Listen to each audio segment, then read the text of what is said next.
Thus have I heard. On one occasion, the Blessed One was dwelling at Rajagaha on Mount Vulture Peak. Now on that occasion, the Venerable Sona was dwelling at Rajagaha in the cool grove. Then while the Venerable Sona was alone in seclusion, the following course of thought arose in his mind. I am one of the Blessed One's most energetic disciples, yet my mind has not been liberated from the taints by non-clinging. Now, there is wealth in my family, and it is possible for me to enjoy my wealth and do meritorious deeds. Let me then give up the training and return to the lower life, so that I can enjoy my wealth and do meritorious deeds. Then, having known with his own mind the course of thought in the Venerable Sona's mind, just as a strong man might extend his drawn-in arm, or draw in his extended arm, the Blessed One disappeared on Mount Vulture Peak and appeared in the cool grove in the presence of the Venerable Sona. The Blessed One sat down on the seat prepared for him. The Venerable Sona paid homage to the Blessed One and sat down to one side. The Blessed One then said to him, Sona, when you were alone in seclusion, didn't the following course of thought arise in your mind? I am one of the Blessed One's most energetic disciples, yet my mind has not been liberated from the taints by non-clinging. Now there is wealth in my family, and it is possible for me to enjoy my wealth and do meritorious deeds. Let me then give up the training and return to the lower life, so that I can enjoy my wealth and do meritorious deeds. Yes, Bhante. Tell me, Sona, in the past when you lived at home, weren't you skilled at the lute? Yes, Bhante. What do you think, Sona? When its strings were too tight, was your lute well tuned and easy to play? No, Bhante. When its strings were too loose, was your lute well tuned and easy to play? No, Bhante. But Sona, when its strings were neither too tight nor too loose, but adjusted to a balanced pitch, was your lute well tuned and easy to play? Yes, Bhante. So too, Sona, if energy is aroused too forcefully, this leads to restlessness. And if energy is too lax, this leads to laziness. Therefore, Sona, resolve on a balance of energy, achieve evenness of the spiritual faculties, and take up the object there. Yes, Bhante, the Venerable Sona replied. When the Blessed One had finished giving the Venerable Sona this exhortation, just as a strong man might extend his drawn-in arm or draw in his extended arm, he disappeared in the cool grove and reappeared on Mount Vulture Peak. Then, some time later, the Venerable Sona resolved on a balance of energy, achieved evenness of the spiritual faculties, and took up the object there. Then, dwelling alone, withdrawn, heedful, ardent and resolute, in no time the Venerable Sona realised for himself with direct knowledge, in this very life, that unsurpassed consummation of the spiritual life, for the sake of which clansmen rightly go forth from the household life into homelessness, and having entered upon it, he dwelled in it.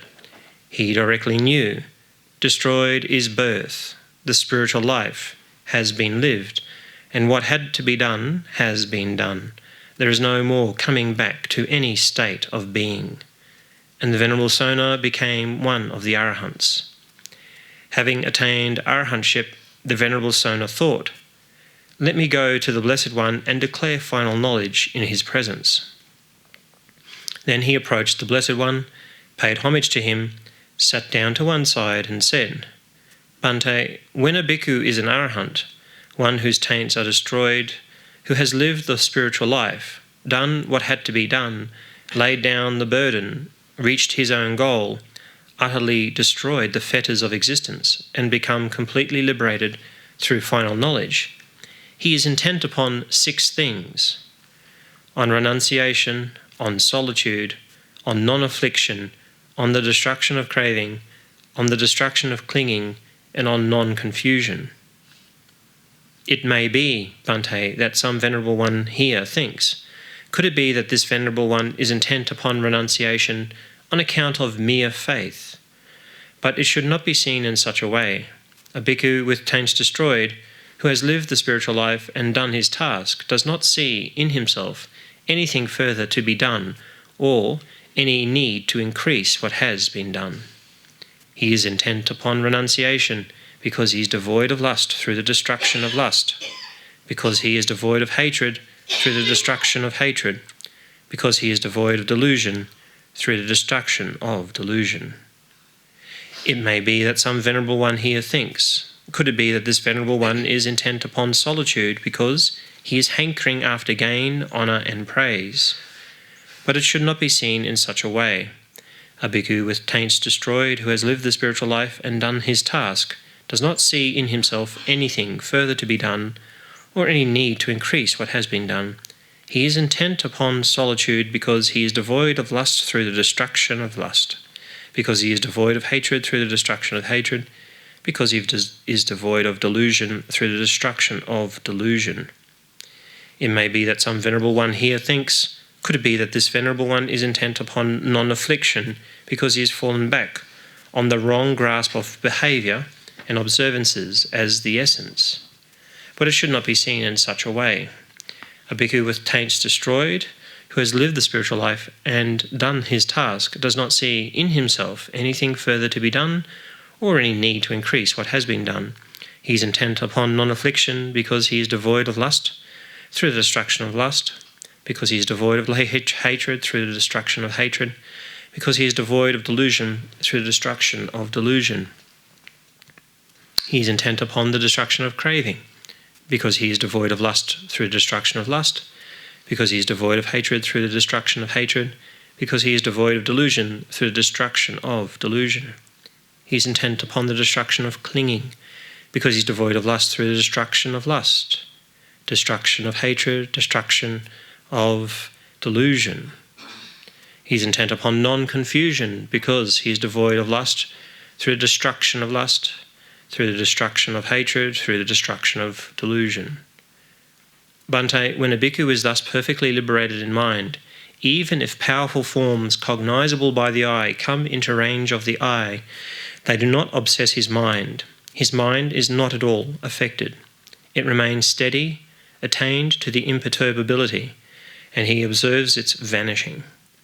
Even if powerful sounds, cognizable by the ear, come into range of the ear, odours by the nose, tastes by the tongue, tactile objects by the body, or phenomena recognizable by the mind, coming range of the mind, they do not obsess his mind.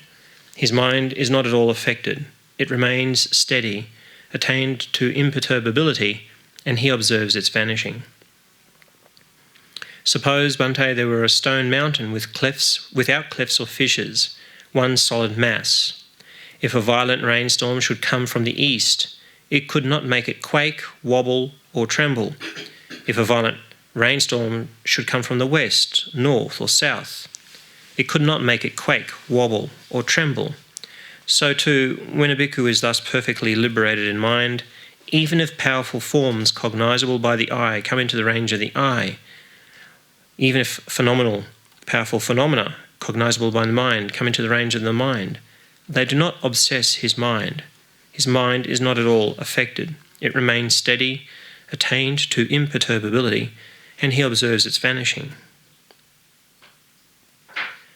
If one is intent on renunciation and solitude of mind, if one is intent on non-affliction and the destruction of clinging, if one is intent on cravings, destruction, and non-confusion of the mind, when one sees the sense bases arising, one's mind is completely liberated. For a bhikkhu of peaceful mind, one completely liberated, there's nothing further to be done. No need to increase what has been done. As a stone mountain, one solid mass is not stirred by the wind, so no forms and tastes, sounds, odours and tactile objects and phenomena, desirable or undesirable, stir the stable one's mind. His mind is steady and freed, and he observes its vanishing. Sadhu, sadhu, sadhu. Rightio. There's a fair bit to that sutta on Sona. So as I was mentioning this morning, with regards to the simile of the lute, or the You can say violin, whatever. If the strings are too tight or too loose, it doesn't play a good tune. In the same way, when we're practicing meditation, if we go too far in terms of exertion of energy or the arousing of energy, then we become restless. If we don't exert enough energy, then we become lazy. And you will find anyone who's serious about meditation, has practiced for a long period of time, has probably gone through this time and time again. You can be at home or you can be on a retreat. It doesn't actually make a difference. It's not the location, it's the mind which makes the difference here. And so the issue is, when we come to sit to practice, what is our mind up to? If we feel maybe a bit tired, you've all come from work, probably around Melbourne, or maybe travel a fair bit. And so all of this travelling and moving around requires energy. All this moving and travelling around can also stimulate energy. So it's always a case when we're practicing of balancing this energy or lack of energy. When we're tired, we sit here and we kind of do the nodding meditation. So we're kind of going in nods up. Because the mind is tired, your running around may have created fatigue for the body and fatigue for the mind. On the other hand, there are some people who are energised by running around, or they think they're energised by running around. What this does is just stirs up the energy in the body, stirs up the energy in the mind, and they become restless. So they're sitting there doing the Ray Charles, from side to side like this. Not this head business. Kind of like always moving, always trying to find the ultimate position on the cushion, right? Of course, it doesn't exist. When the mind is restless, there's no ultimate position on the cushion, because the mind is making a problem of things. If your mind is peaceful, you can pretty much sit on anything, just about, as long as it wasn't dangerous. You could just about sit on anything, all right? And your mind will go into deep peace, and the body will become irrelevant to the mind at that point. And when you come out, you realise you've cut off circulation to 3/4 of your body, but it doesn't really matter, because it doesn't bother you, because the mind is so peaceful. And also at that point, the heart rate drops anyway when you're very peaceful in your meditation, so you're not worried about all of these issues. You're not going to have a heart attack during a very peaceful meditation. You'll have it if you're trying to run around like a crazy person, which is what we tend to do most of the time when we're busy. So here the Buddha is talking about a balancing of the faculties so that you can arrive at a steady means and mode of practice. And here he mentions the spiritual faculties. So for those of you who are not familiar with what the spiritual faculties are, faith, it says here conviction. I don't like the term faith all that much because kind of has connotations of blindness, just pure belief without any understanding. And I much prefer Venerable Brahmali's interpretation of saddha, the Pali word saddha, to mean conviction. And you can only have conviction through experience, direct experience, not through hearsay of somebody else or through some concept of I believe. Yes, I believe I should have a bank account is different to I have a big bank account, right? There's a big difference between the two. And so with a practice, conviction should come through. When you practice the Buddha's teaching, it's not about, I have faith that it will be helpful for me. It should be directly visible here and now. All right? It's not something that you believe, it's actually something you experience. So that's number one, is that conviction. Number two, energy, and another word for it is persistence. So energy just doesn't mean like physical energy. I've just had a meal, so now I've got a lot of energy. Right? Not like that. Persistence and energy meaning that drive to keep going, that drive to keep practicing. This is what persistence means, and energy, the term virya in Pali, to keep going, to not to give up. So this is the second of the spiritual faculties. The next one, mindfulness, has probably been done to death. But referring to the four satipatthanas is what mindfulness is about. The four satipatthanas being aware of body, being aware of feelings, being aware of the mind, and being aware of Dhamma, or Dhamma's phenomena. So mindfulness means when you're staying with one of those four bases. So this is referring to the four jhanas. So that's number 4. Number 5 is wisdom or understanding. So this refers to understanding, knowledge of the Four Noble Truths. It doesn't mean having read them, you understood them. No more than having conviction is the same as having a belief in something. You might believe in unicorns, but you'll only ever have conviction if you've ever met one in real life. I can't say I've met somebody who's met a unicorn in real life. So what we're talking about a conviction in are things which are real, things which can be experienced, tangible, and that others can share in that kind of experience as well. This is important. Otherwise it's just maybe I've got a crazy delusion. I saw God the other day riding on a pink leprechaun, and they went to the park to feed a whole flock of unicorns. Okay, if I just have that experience and nobody else has had it, doesn't really make it something very tangible. It's just something up in my own head. But if there's some sort of instruction that we give and others are able to replicate that instruction and the feelings or the experiences therein, that gives us a high degree of confidence that it isn't mass delusion, but it is actually a common principle which can be realised by oneself. And at that point it becomes conviction.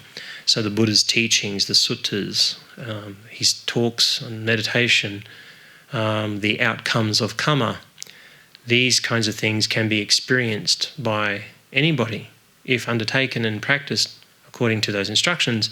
No different to if you're baking a cake, you mix the ingredients as per the recipe and you'll end up with a cake if you follow the instructions properly. And depending on the altitude. Yes. Okay. Well, they could apply to a lot of things, I suppose, like climbing Mount Everest. Yes, bring your oxygen tank for most people. So those 5 aspects need to actually be balanced. That is conviction, persistence, mindfulness, concentration, and wisdom.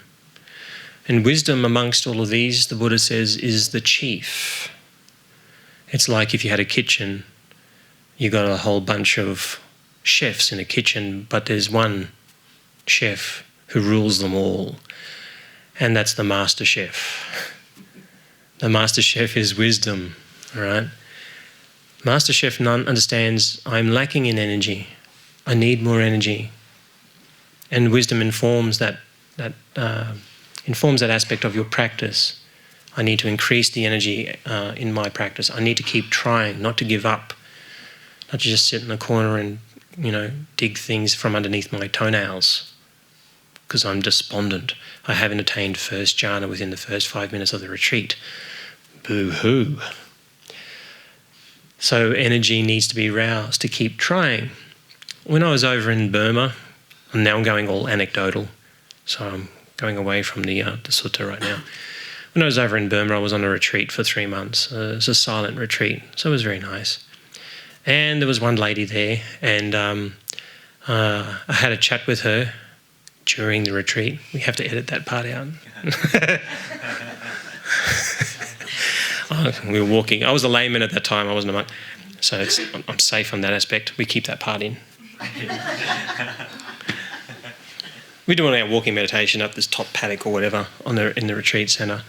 And as we were coming back in towards the meditation hall, she told me about her coming to these retreats. And that was her 10th year, her 10th retreat. There, her 10th 3-month Noble Silent retreat. She goes every year.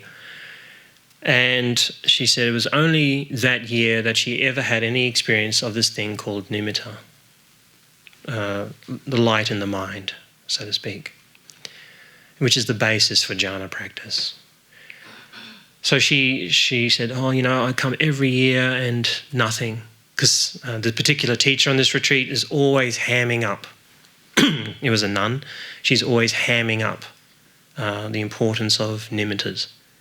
You must see the nimitta, you must see the nimitta, it must be clear, it must be bright, it must be like this. So when you kind of hear that kind of instruction, year after year, it's like, I'm not seeing anything apart from frustration, right? That's the only thing I'm seeing right now. A desire for this and the not getting of that. And that's what she saw for 9 years. On that 10th year, and it was the year that I was there, she said to me, this year, I actually had nimittas come up in my meditation. And I went, sadhu. It was really good. I was very happy for her. Not in a kind of backstabbing, jealous way with a fake smile. It was true happiness. I was really happy for her.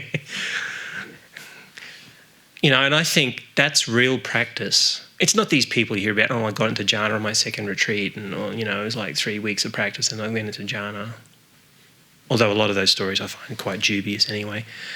But at any rate, it's not those I see as the great practitioners. It is those who are persistent and those who keep going, those who don't give up. No matter what the obstacles are in your practice, you overcome that. When I was in the army, we had this saying, to overcome, to adapt and survive, to defeat the enemy. Now, here in this retreat, we're not carrying AK-47s. We're not trying to kill each other or others. Well, what the enemy is for us as meditators is greed, hatred and delusion. What the enemy for us as meditators is expectation. This is your greatest enemy, expectation. You're sitting there thinking, I'm going to get to this stage. I'm going to have this kind of experience in this retreat. I'm going to think people around me are going to behave to me in this way. They're all going to be nice, floating above the ground, shining lights everywhere, beaming smiles at me when I, put something dirty on their plate unmindfully, or put some slop on the floor and leave it there as they're watching me thinking this person's unmindful. This is the enemy for us in our practice. This is expectation, our wanting something to be a certain way. It's the difference between what is present, here and now, and what is in the future. That's what expectation is. It's the difference between the present and the future. Our projections into what we should be experiencing now, pulling it from the future to bring it into the now. But the problem is the future doesn't exist, and nor does the past. All we have is the now. So if we go off onto this expectation side of things, we just bring a lot of suffering into our practice that wasn't there previously. So if we take that aspect away, if we take the expectation away, we just have right here, right now, our direct experiences with things. We're not sitting there going, I hope this Dhamma talk finishes quickly. I hope it goes longer because that means I have to go back to meditation and it kind of sucks right now. It's so hard. This is day one. This is when you hit the wall. You've just come from being really ultra busy and now you're coming to something which is kind of quiet. It's like, throwing boiling water on a windscreen in the middle of winter for your car. It tends to crack the screen. It can't handle the stress because of such a radical change so quickly. And for a lot of you, it will be like that. For most of us, it is. But it's okay. If you don't expect anything, it's okay. It's just more change. Previously, I was thinking like this 24 hours ago. Now I'm thinking like this.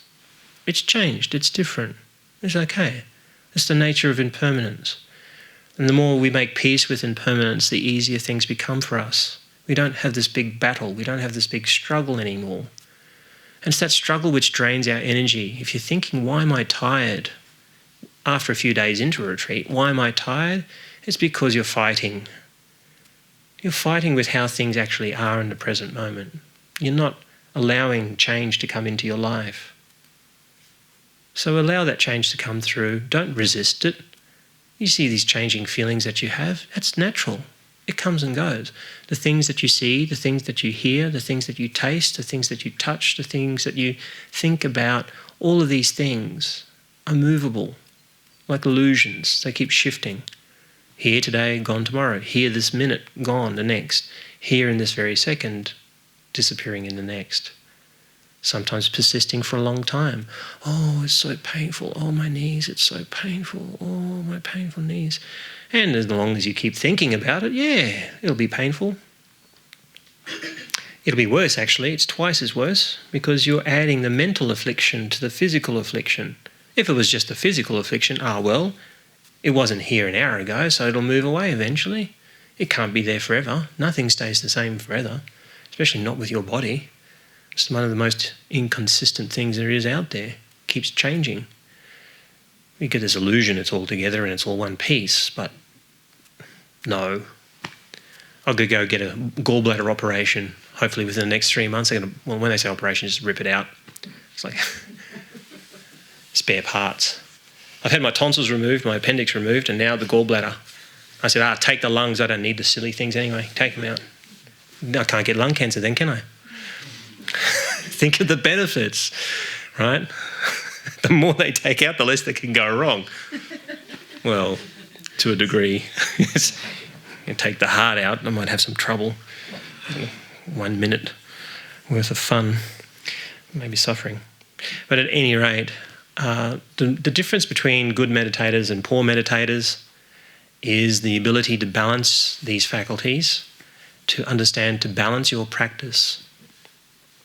You can't think, although people will think, but you shouldn't think that I'm going to do exactly the same practice that I did yesterday. I had a really great sit in the hall here. It's 4 o'clock in the morning. I was here before any other person turned up, which meant that I'd had at least an hour-long run before all the noisy people roll up. So this is what I used to do when I was on retreat. As a layman, I'd get into the hall at 2 o'clock in the morning to beat the rush. Well, there wasn't much of a rush, but I called it a rush. Anyway, at 5 o'clock or 6 o'clock in the morning, I like to get the early bird discount, right? 2 or 3 hours of quietness in the hall before the rest of the village turned up. So I didn't have to listen to this one coughing, that one opening and closing things as people like to open and close things, that one with the plastic bag, and the other one with synthetic clothing. You know. Synthetic clothing is everywhere. Jumpers are everywhere, even in tropical climates, for some strange reason. So at any rate, I try to beat the rush, right, and get in there early and not have to worry about all these other noises and people movement and stuff like this. And so I kept pushing and pushing and pushing. Now, in about 4 weeks into the meditation retreat, my body started not to like it too much. I was doing about 20 hours of sitting or walking meditation every day. Sometimes less than, about 4 hours of sleep or less per night, sometimes 2 hours a night, because I thought I was being a bit lazy. Yeah, and I didn't need it. At that point, brightness was in the mind, so I don't need the sleep. And sometimes I'd just be sitting there going, I'll lie down, and I'd just be thinking, I'm just lying down for the sake of, I'm just sick of sitting. So I just lie down and go, when will this go? Yeah. But I just have all this energy, so I can't fall asleep anyway. So then I get back up and I go off to the hall again. And typically I sit on the floor, cross-legged. Different styles of cross-legged, but just basically cross-legged sitting on the floor. Pushing. And after the 4 weeks, I actually started to have spasms going through my shoulders and my arms. It's kind of like shaking like this. I'm thinking, what's going on with this? Is the food that bad on this retreat? Although I was sick after week 2. Yeah. So my body condition wasn't that fantastic. It was hot and there's a lot of chilly. All right. And the water quality wasn't very good. This is not in Australia. So at any rate, so all of this is kind of happening to the body, and so I started to get a bit frustrated with the practice. Well, I'm feeling all this pain or this discomfort going through the body, and I thought, when is this going to settle down? So at that point I thought, I'm pushing too hard. And I was. 2 hours a night sleep to 4 hours a night sleep, I'm pushing it. And I was a bit tense. I'm wanting to get somewhere in my practice. This was the problem. It's this big push. It's the push of expectation coming through. So what I did, I eased off. I slacked right off. I went to like 5 hours or 6 hours of sleeping a night, taking it easy. Hung out in my kuti, my room more. I was very fortunate because I had a room to myself, everybody else pretty much was 3 to a room. Maybe like some of you are. 2 to a room, I think, is the worst. Maybe there might be 3 to a room in certain places here, but majority is 2 to a room. And so one night I'm sitting there and I'm sitting on a chair. I said, to hell with the floor. I had enough. I'm going to sit on the chair. It's good to look like a Buddha statue all the time, but again, another expectation. Good meditation only occurs when you look like a Buddha statue, breaking your ankles. So I sat on a chair, and I remember when this happened because it stood out to me as one of the highlights on the retreat. And I think I had maybe 2 or 3 hours before the next session in the hall. It was a Dhamma talk by the nun. And I thought I was just going to sit here on the chair and pull the blinds down. I like dark. To me, I like dark places. Like when meditating, dark is good, not too light. And so sitting there on this chair, like the back row contestants here, just sitting on just an average chair like what you're sitting on, nothing special. It didn't say meditation 1000, on it or anything like that, or jhana or bust on the back. It didn't have anything like that. Just a standard chair. And I sat there. I had no expectations because it's a chair. People who go to KFC sit on chairs, right? Not meditation. And so I'm sitting there, and then the mind started to become peaceful, started to settle. Lights start to come to the mind. And then the strongest light that you would ever see in your whole life came to my mind. If you think the sun is bright, it's nothing. It really is nothing. You can stare at the sun and take a Pepsi challenge at the same time. It's easy. But the kind of light that I'm talking about is as if there's 100,000 suns in your mind, if you can imagine that. That's how bright it is. And the peace that comes from that surpasses anything that you have ever experienced in your life, in terms of eating food or going out and watching movies or listening to music or blah, blah, blah, blah, blah, blah, blah. Nothing. No compare. And it was because of one thing that happened, and only one thing. I let go of my expectations. I dropped the thinking. Meditation means sitting in lotus on a cushion in a hall. Meditation means, being uptight and pushing to get somewhere. It was because of the opposite of all of this kind of thing that the mind actually went into peace. So the same for yourself. It won't be any different. This is something I can repeat this experiment over and over. It's the same all the time. The more I want to push, the more I want, the less I will get. It's almost like a principle in nature. The more greedy you are, the less you might get. You might get it initially, but you'll lose it eventually. That's the nature of greed. When you give, things come back to you. It's kind of like a boomerang. You throw it away, and it kind of comes back. If you're not careful, it'll hit you in the head. But the nature of giving, when you give, and the Buddha talks about this, those people who are generous, those people who are giving, it comes back. It usually comes back in a bigger way than when it goes out. As long as it's the right intention, not I'm giving so I can get something back. That's still greed. It's not the right intention.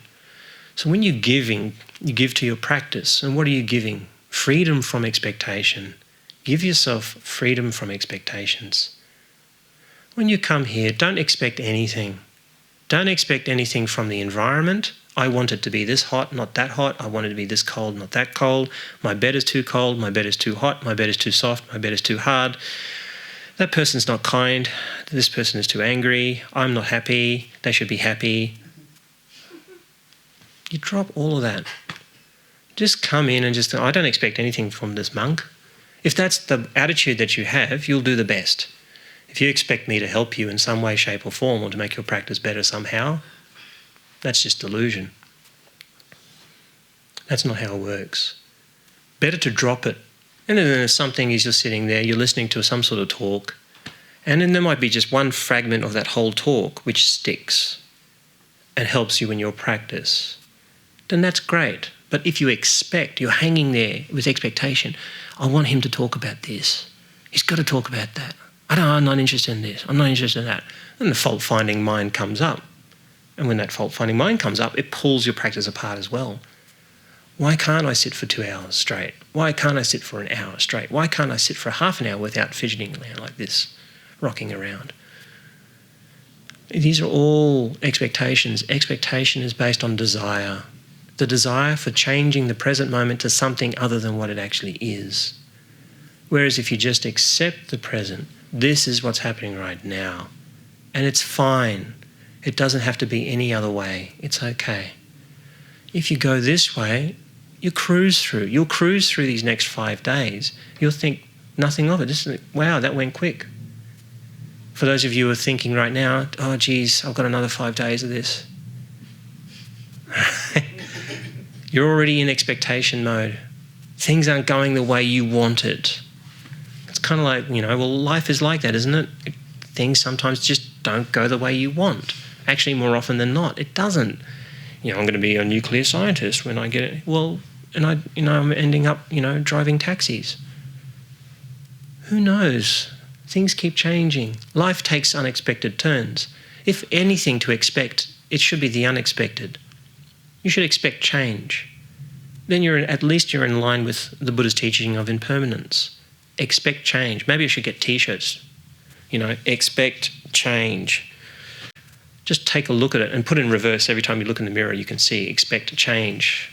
Then when you see that, of course. With this wrinkle, look at the shirt. It's in reverse, so when you see in the mirror, it actually makes sense to you. Yeah. People on the street look at it like, what is it? What does this person mean? Well, they actually make them stare at your shirt and try to figure it out. So that's how you can teach Dhamma, maybe. But expect change. And if you do that, you'll be fine. You'll be okay. You'll sit there and whatever's happening, it's fine. Doesn't matter. If you sit there and you're just frustrated, you just think, okay, this is just frustration.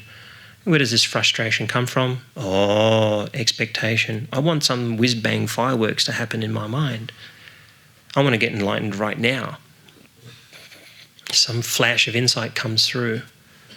The insight can't come through when you're too busy, chatting to yourself. I don't like the person sitting next to me making all that noise. I don't like the window being open. Oh, this air conditioner is noisy. Oh, on Tuesday I got a meeting with that guy. I wonder if he's going to get that thing done, organised for me for the report. And I was but Cynthia was actually going to feed back to me about that particular thing. And then you listen outside and all you're hearing is the cockatoos go, rang, rang, rang. And then you might have a flash of insight. Oh, no different.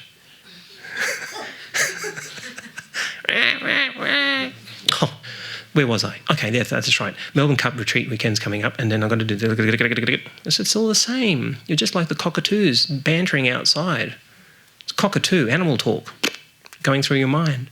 At least they don't have any expectations. They're ahead of you. You're like walking around with a high-powered gun and you're choosing to throw stones. They don't have a high-powered gun, but they're just throwing stones. At least they're in the present moment, probably to a greater degree. They're not thinking about next week. The cockatoo's just going, oh, look, food, eat. That's now, okay? So the animals are ahead of us more often than not. They can just sit there. Some of those spiders, you just have to be amazed. When you go outside, you see a spider web, you just see the spiders thinking, you can sit longer than I can. How long have you been there, buddy? 4 hours tonight? 5 hours? You haven't shifted yet, waiting for that moth to hit the net. Right? Animals are ahead of us.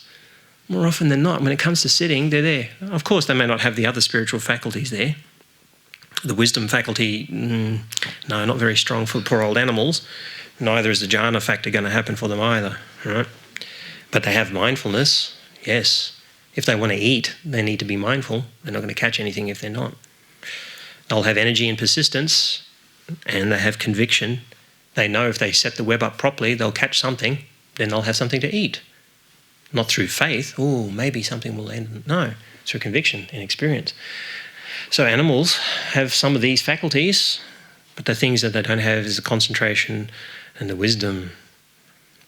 So if we want to go beyond animal practice, that's what we need to focus on. Make wisdom strong for yourself. It's the governing factor for the other faculties, the spiritual faculties. When they're all in balance, your meditation practice will go fairly smoothly. But do not expect your meditation to go smoothly, right? Because the conditions keep changing. You may be somebody who can't stand hot temperatures. I am one of those people. And where did I go to practice? Burma, Sri Lanka. Yeah, nice hot countries. When it's a low temperature, it's 20 degrees. Yes. When it's high, it's, 50 something.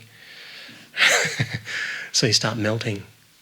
But if you have an expectation, even in such conditions, you have an expectation, you're going to suffer. So you let that go. Just think, it'll change. I remember one day walking up and down, walking meditation, up and down, up and down. This was in Sri Lanka. And I was in this concrete hut. And so after about 4 hours of the sun hitting the concrete hut, it had penetrated the whole slab.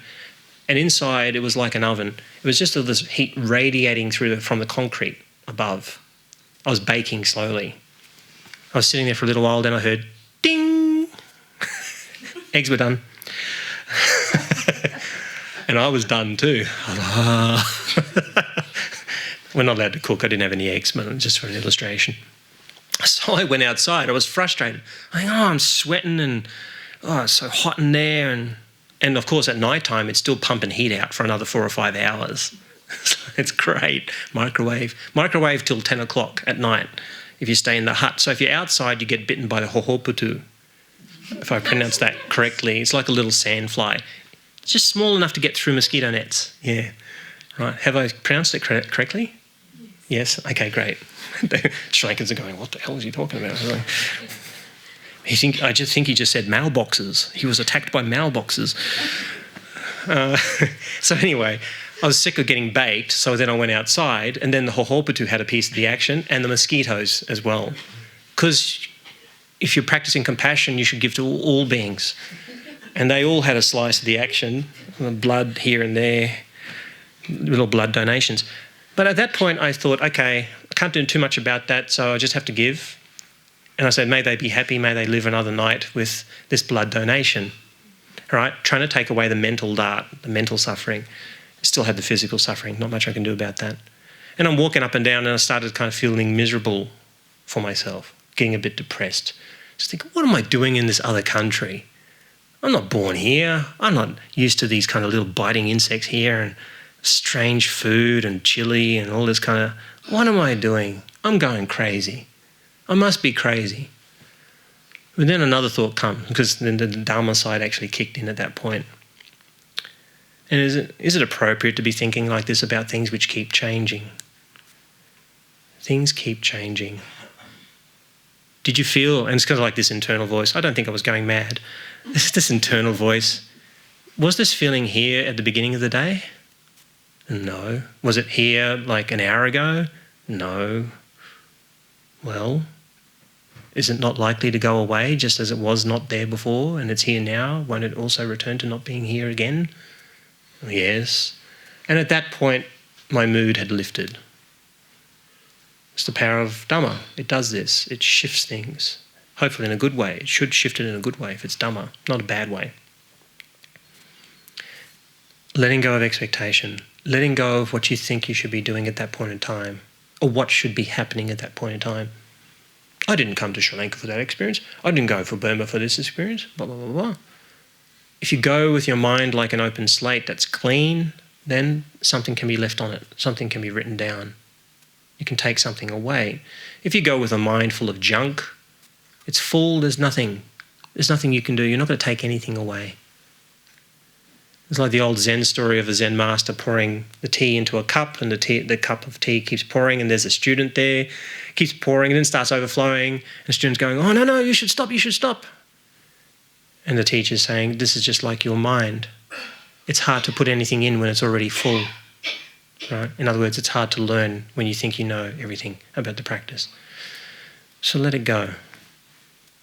If you be in the present moment, let go of your expectations, you will find the meditation path will open up for you. It'll become more smooth, a bit easier. I'm not going to say it's simple. I'm not going to say it's easy. I'm saying easier. And when you start to become familiar with your mind, then you can be able to balance more and more. You balance those faculties, energy and restlessness. You know the difference between the two. I'm feeling a bit slack. I need to give more energy to my practice. I'm a little bit hyper right now. I'm looking for somebody to talk to around the place. I'm looking for a job that involves me talking to somebody else. You see the mind inclining to that. People checking the messages on their phones, even though I said at the beginning of the retreat, turn your phones onto flight mode because you don't have any important messages, and unless you have a relative who's dying in hospital or a friend dying in hospital. There's no need for us to be on the messages. What are you going to get? I ate cake today. Arthur's going home at 4:30. Look, in every life you're going to have an Arthur, at going home at 4:30. Choose Arthur, change Arthur to some other person's name. But here you have an opportunity to drop all of that. In samsara, you always got parents. I like that one. Oh, I can't ordain because I got parents. Oh, I don't. I was born under a mushroom. I don't have family. I don't have sisters. I don't have relatives. No, I'm different. You're strange. You have parents. Me, I manifested in human form. The unicorns were there. It was lovely. This is crazy. All sorts of excuses people come up with. Oh, please put your mobile phones away. Don't use them. All right, apart from alarm clocks or torches. That's okay. But no need for you to get messages from home.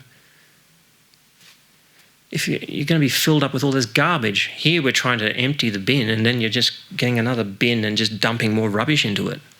So, let it go. You don't have to be anybody for the next 5 days if you don't want to be anybody. You don't have to be a father or a mother or a brother or a sister or an accountant or an unemployed person or a student. You don't have to be any of these things. Why do you want to be something? When you're being something, you're going to suffer. And when you're being something, you have the expectation of continuing to be. Drop it all. It'd be great if any one of you became a stream enterer on this retreat. It would be fantastic. I don't have that expectation. It'd be great if some of you attained jhana. I don't have that expectation. It'd be great if some of you just appreciated the present moment and just looked around and thought, this is good enough as it is. I like this. This is fine. I know it'll change. Now I really like it. Tomorrow, so-so. Maybe the day after that, awful. That's okay. At least you're not expecting it. Let it come. It'll come and it'll go. Just like my little episodes of walking outside and inside of this concrete hut in Sri Lanka. In the hut, I was feeling suffering. Then I went outside, I still felt suffering. You know what? You'll find it everywhere if you want to. But the mental affliction, you don't have to cultivate. That comes from the expectation. Like poor old Sona in this sutta, walking up and down, up and down, up and down, and then basically getting on to the point of giving up. Pushing. I had that experience myself in a different way. Sitting. Wanting something to come from the meditation. After a month, noble silence. Oh. No. And as soon as I gave up, then things shifted, things changed in a big way. So it was a big teaching for me. It wasn't like some teacher was going, now you got to do this, now you got to do that, now you got to sit like this, you got to walk like that. It's not like that. Wisdom doesn't come from usually those sources. Wisdom will come from inside. There'll be teachers who prod and poke from the corners and the edges to help shift you a little bit, but they can't do all the work for you. You have to move. You have to make that movement, and that movement is that choice to let go of the future, to let go of the past, just to be in the present. And when you do that, you'll find the 1,000 suns or the tens of thousands of suns will come to visit you.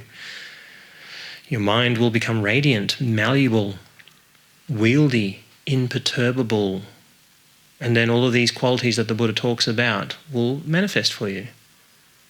Just like baking a cake, if you mix the ingredients the right way, according to the recipe, you won't end up with a Ford Falcon, you'll end up with a cake. That's what a cake recipe does. It doesn't produce Ford Falcons or Honda Accords, just cakes. Follow the recipe, balance the 5 faculties of practice, spiritual faculties, you'll get there too. As is said in the Satipatthana Sutta, just in 7 days, 7 weeks, 7 months, 7 years, you too can attain to this Dhamma. But you have to put yourself into it. Or I say you put yourself into it so that there's no self out after it. Let go of the expectations. Okay, that is my talk for tonight, the Dhamma talk on Sona, but more importantly, balancing the 5 spiritual faculties.